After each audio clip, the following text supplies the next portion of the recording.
بسم اللہ الرحمن الرحیم۔ السلام علیکم ناظرین، آپ دیکھ رہے ہیں انوکھا انداز۔ میں آپ کا ہوسٹ جمال صدیقی، امید کرتا ہوں آپ خوش و خرم ہوں گے۔ ناظرین کرام، یہاں پر آج ہم آپ کے ساتھ دو خبروں کو ڈسکس کریں گے۔ سب سے پہلی خبر جو ہے وہ بائیڈن کے ذریعے سے ہے کہ بائیڈن نے کانگریس سے خطاب کیا اور اس خطاب میں روس اور چائنا کو آڑے ہاتھوں لیا، ساتھ ساتھ اس نے ایران کا تذکرہ کرنا بھی نہیں بھولا۔ مگر جو آڑے ہاتھوں روس اور چائنا کو لیا ہے اس کے حوالے سے بہت سی باتیں سرکولیٹ کرتی نظر آ رہی ہیں۔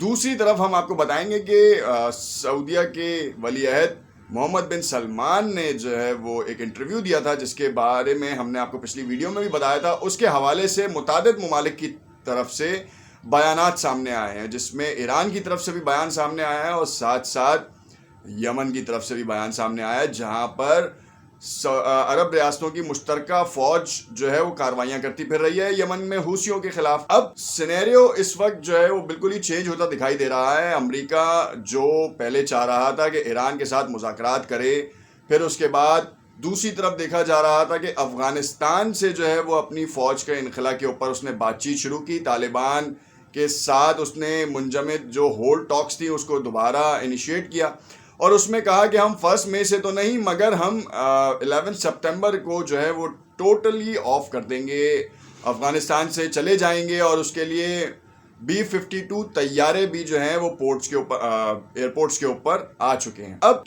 کتنی بڑی تعداد امریکہ کی فوجیوں کی اس وقت افغانستان میں ہے، نیٹو کے کون کون سے ممالک کی فوج جو ہے وہ اس وقت افغانستان میں ہے، جو کہ آپ کہہ سکتے ہیں کہ شرپسند عناصر کے خلاف کارروائیاں کرتی پھر رہی ہے، اور آخر امریکہ جو ہے وہ افغانستان میں طالبان سے کیوں مذاکرات کرنے کے لیے بے چین ہے۔ دوسری طرف اس نے جو روس اور چائنا کو آڑے ہاتھوں لینا شروع کر دیا ہے اس وقت، اس کی کیا وجہ ہے؟ اس تمام باتوں کو اور ان تمام چیزوں کو اپنے اس ویلاگ میں ڈسکس کریں گے اور دیکھیں گے کہ کون کہاں پر جا رہا ہے۔ اس وقت ایران کے حوالے سے سعودی عرب کی طرف سے بہت بڑی پیشکش کی گئی ہے، جس کو متعدد ممالک نے سراہا ہے۔ اگر آپ نے اب تک میرا یوٹیوب چینل سبسکرائب نہیں کیا تو اسے ضرور سبسکرائب کر لیں، تاکہ آنے والی تمام ویڈیوز کے نوٹیفیکیشنز آپ کو ملتے رہیں اگر آپ بیل کے آئیکن کو پریس کرتے ہیں تو۔ یہاں پہ جو ناظرین نئے ہیں ان کے جاننے کے لیے بہت ضروری ہے کہ اس وقت جو کانفلکٹس ہیں وہ کہاں کہاں پر ہیں۔ امریکہ کے اتحادیوں میں جو نام آتے ہیں وہ اسرائیل کا اور سعودی عرب کا ہے، جو کہ ہم متعدد بار یہ بتا چکے ہیں۔ دوسری طرف جو ایران کے ساتھ جو کانفلکٹ ہے مڈل ایسٹ کی ریاستوں کا، وہ آپ کے سب کے سامنے۔ ایران تنے تنا جو ہے وہ مقابلہ کرتا آ رہا ہے، ساتھ میں اس کے ساتھ دوست ہیں جو کہ فرنٹ فٹ پہ آ کے کوئی کام نہیں کر سکتے، مگر بیک فٹ پہ بہت بڑی سپورٹ ہے ایران کو، چائنا کی اور روس کی۔ آپ نے ابھی حالیہ واقعات میں بھی روس کی ٹیکنالوجی کی مدد بھی دیکھی اور اس میں یہ بھی دیکھا کہ حزب اللہ کے حوالے سے۔ ناظرین یہاں پہ ہم آپ کو بتاتے چلیں کہ ایک کامنٹ ہمیں آیا تھا جس میں کہا تھا کہ حزب اللہ خود ہتھیار بناتی ہے، تو ایسا بالکل بھی نہیں ہے۔ حزب اللہ جو ہے وہ اپنی بقا کی جنگ لڑ رہی ہے۔ لیبنیز ٹیریٹری میں فارمڈ یہ تھی، جس کا سیریا میں بھی انفلوئنس بہت ہے، اور بشار الاسد کی حامی قیادت ہے یہ بیسکلی۔ بشار الاسد کے ساتھ مل کر جو ہیں وہ اسرائیل کے خلاف اور امریکہ کے جو ناپاک عزائم ہیں ان کو توڑنے میں پیش رہتے ہیں۔ حسن نصر اللہ نے اسرائیل کو دھمکی دی تھی، سب سے پہلے حسن نصر اللہ کو دھمکی دی گئی تھی کہ ہم آپ کو ٹارگٹ کریں گے۔ اس کے بعد آپ نے دیکھا کہ اسرائیل کے اوپر کس طریقے کے حملے کیے گئے، اور اپنی بقا کو مضبوط کرنے کے لیے انہوں نے یہ کام کیا، اور اس کے بعد انہوں نے اعلان بھی کیا کہ اگر اسرائیل اپنی دراندازی بند نہیں کرے گا شام میں بشار الاسد کے خلاف، تو ہم پھر دیکھیں گے کہ اسرائیل کیسے چین کی زندگی گزارتا ہے۔ یہ وہ بات تھی جس پہ اسرائیلی وزیر دفاع نے بہت سخت سٹانس لیا اور انہوں نے بڑے تابڑ توڑ حملے کرنے کی سوچی، مگر نیتن یاہو نے وہیں پہ روک دیا اور انہوں نے ریڈ الرٹ امپلیمنٹ کر دیا اسرائیل کے اوپر۔ اس کے بعد بھی کیا ہوا؟ ڈرون حملے ہوتے رہے اور ان کا جو دفاعی نظام ہے وہ ختم ہوتا رہا۔ اب کہا یہ جا رہا تھا کہ حزب اللہ کے پاس یہ ٹیکنالوجی ایران کی طرف سے آئی ہے، کیونکہ ایران نے اتوار کے روز اپنے ہاں ایک ایونٹ منعقد کیا جس میں انہوں نے بتایا کہ ان کے پاس کون سی میزائل ٹیکنالوجی ہے اور کون کون سے ڈرونز کی جو انہینسمنٹ کیپیبلٹیز ہیں وہ کیا ہیں۔ مگر جب ہم اس کی انالیسس کرتے ہیں تو جو اسرائیل میں کام ہوا ہے وہ ایران والا کام نہیں تھا۔ ایران نے اپنی پراکسیز کو یہ چیزیں پرووائڈ نہیں کی، تو اب پھر کس نے کی؟ تو پھر بعد میں یہ اگتا کھلا کہ یہ روس کی طرف سے تھا، اور روس نے یہ کام کروایا تھا، کیونکہ روس نہیں چاہتا کہ سیریا میں اسرائیل کی مداخلت ہو، کیونکہ وہ یہ جان چکا ہے کہ اس وقت اسرائیل نے جس طریقے سے فلسطین میں حالات پیدا کیے ہیں وہ شام میں بھی کرنے جا رہا ہے. بشار الاسد کو تو وہ فوراً ہی رون ڈالے اگر حزب اللہ نہ ہو, اور حزب اللہ کو جو سپورٹ ہے وہ ایران کی ہے.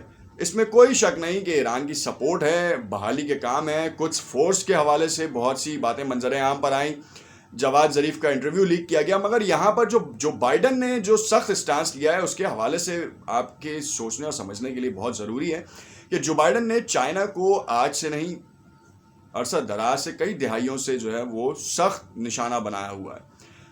چائنا کی جتنی پروڈکٹس ہیں وہ یو ایس مارکیٹ میں اس طریقے سے سرایت کر گئی ہیں کہ اس وقت سوئی بھی لے لیں, چاہے پاکستان ہو ایران ہو کہیں پہ بھی, اس وقت چائنا بہت بڑی انڈسٹری ہے اور اس کی انڈسٹری کو توڑنا کسی کے بھی بس میں نہیں ہے. خود مقروض ہے امریکہ کے ڈونلڈ ٹرمپ جو کہ پرانے سابق صدر تھے, انہوں نے چائنا کے ساتھ ٹریڈ وار شروع کی اور اس میں انہوں نے چائنا کی بہت سی کمپنیوں کے اوپر پابندی لگائی, جس میں ایک ہواوے نمبر 1 ہے. ہواوے کے بارے میں کہا جا رہا تھا کہ یہ اسپائی کرتی ہے, گوگل کی سروسز بند کر دی گئیں. بہت بڑا ڈینٹ اس کمپنی کو دیا گیا, مگر اس کے حوالے سے آپ نے دیکھا کہ ٹرمپ کے جو اسٹانس تھے وہ آپ سب کے سامنے کہ انہوں نے اس کمپنی کے اوپر کس طرح کے الزامات لگا کر یو ایس سے اس کو نکلوا دیا.